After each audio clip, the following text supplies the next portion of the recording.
Баршаңызға қайырлы күн. Сіздермен бірге Мейрам Ажитқызы. Бүгінгі видеода сазанның уылдырығынан өте дәмді әрі жұмсақ етіп котлет дайындайтын болам. Мендегі сазанның уылдырығы аздау болғандықтан қасына қатырған қызанақты, сәбізді, жуаны, жұмыртқаны қосып, тұзын қосып, бірінші блендерден өткізіп алдым. Масы бір келкі болғаннан кейін ыдысқа құйып, үстіне қара бұрышты және керегінше ұнды қосып, әбден араластырып алдым. Одан кейін екі жағын нанның ұнтағына батырып, қызып тұрған майға екі жағын аударып отырып қуырып аламыз.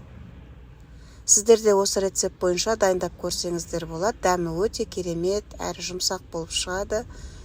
Сосын түскі немесе кешкі асқа қасына кез келген гарнирмен ұсынсаңыздар болады. Тамағымыз дайын, ас болсын.